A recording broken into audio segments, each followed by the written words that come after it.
What's going on, ladies and gentlemen? SA17 is in the house. Before I get this started, I'll make one perfectly clear. If I get one negative comment, I will block you and delete your comments. I don't got time for immature kids.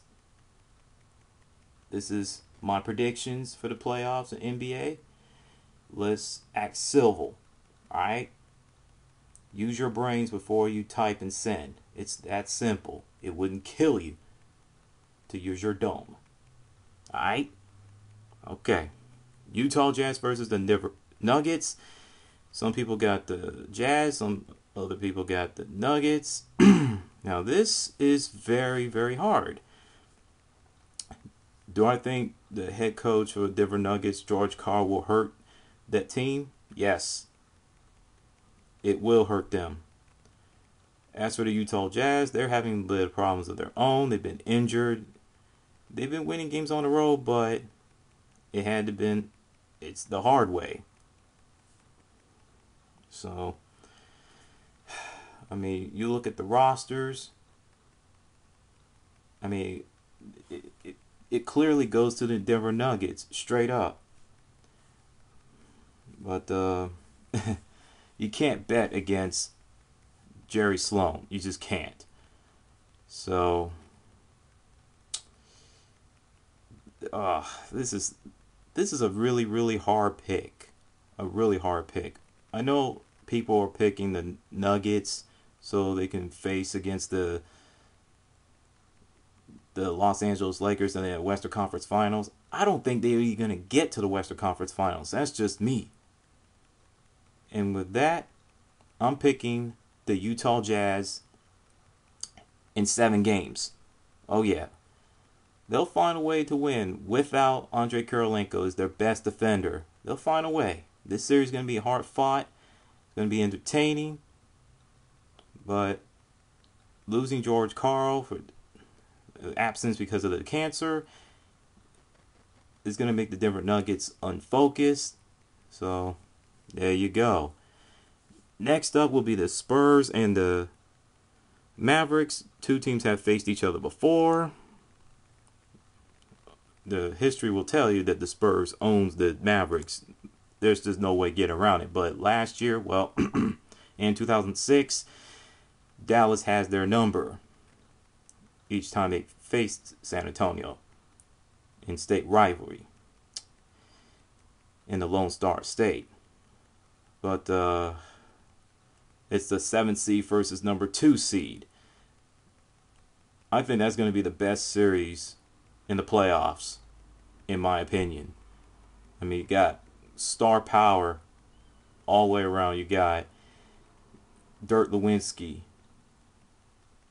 Jason Terry, Sean Marion, Jason Kidd, Tim Duncan, Tony Parker, Manu Ginobili.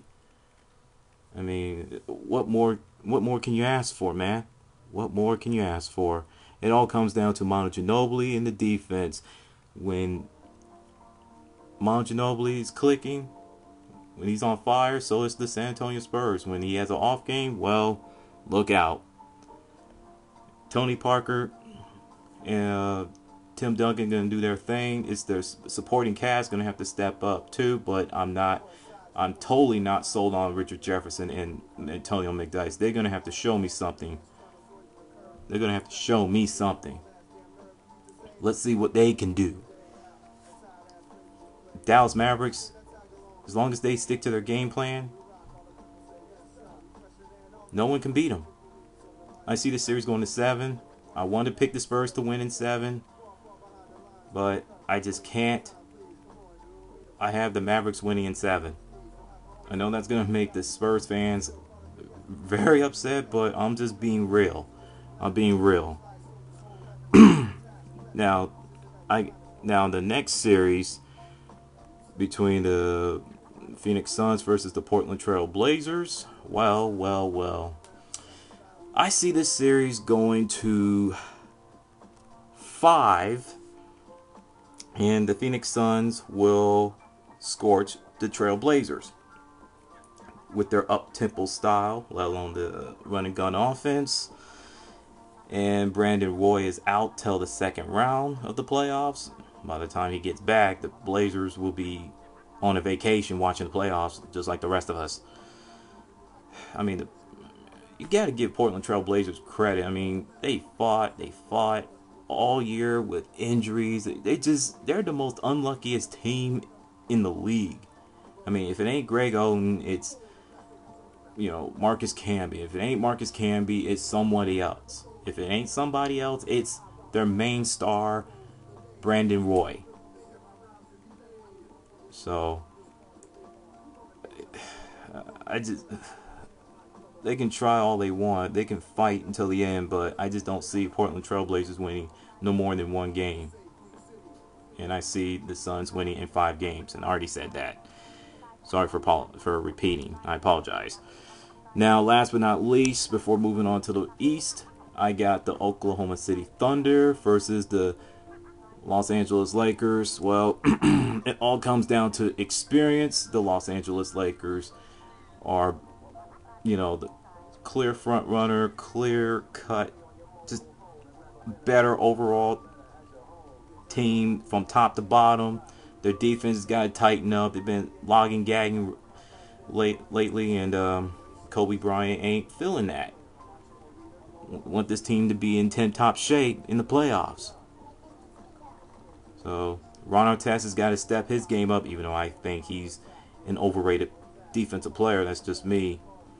You can disagree with me all you want, but I don't care. Lamar Odom's going to step his game up. Paul Gasol going to step his game up. Everybody from the Lakers players going to step up. And Phil Jackson already got inside Kevin Durant's head.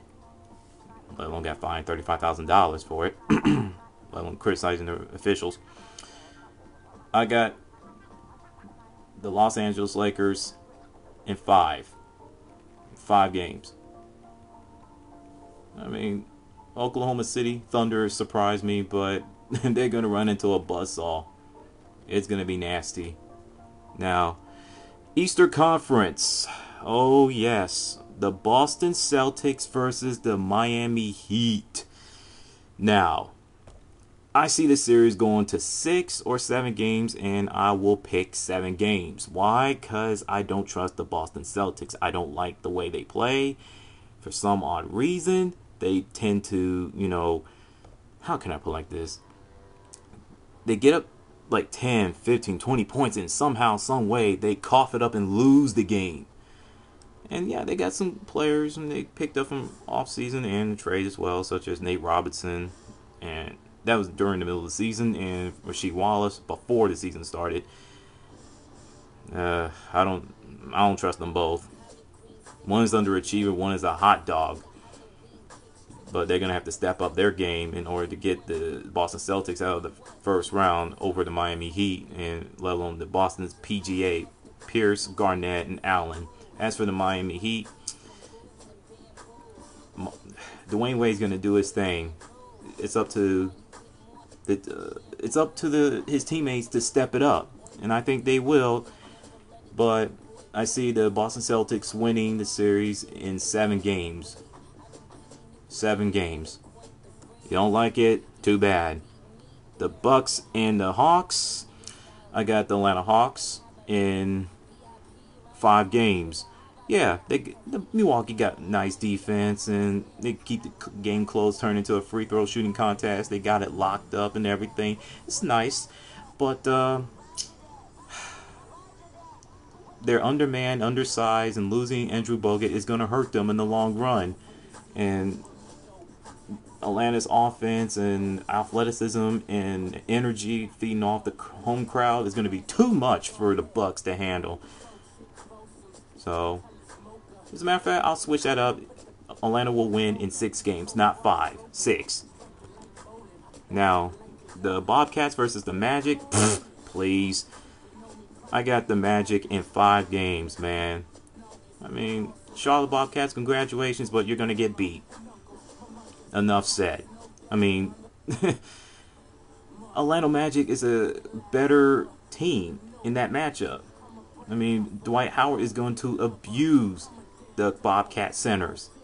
And the 3-point shooting for the Orlando Magic gonna make the Bobcats disappear, let alone the bench. Okay. And last but not least, the Chicago Bulls versus the Cleveland Cavaliers. Interesting. The Cavaliers are hungry, focused, determined. They want to get to the NBA Finals and win it all. In order to do that, they got to make a quick work of the Chicago Bulls. And I see Cleveland winning in 5 games. I'm not touching the sweet button. So, the Bulls, nice. Well, they got some nice players here and there. But too many distractions, let alone the Vinny Del Negro versus John Paxson duel. And inconsistency of them is going to cost them in the first round. So, and with that, SA17 throwing the peace sign, and I am out. Thanks for watching.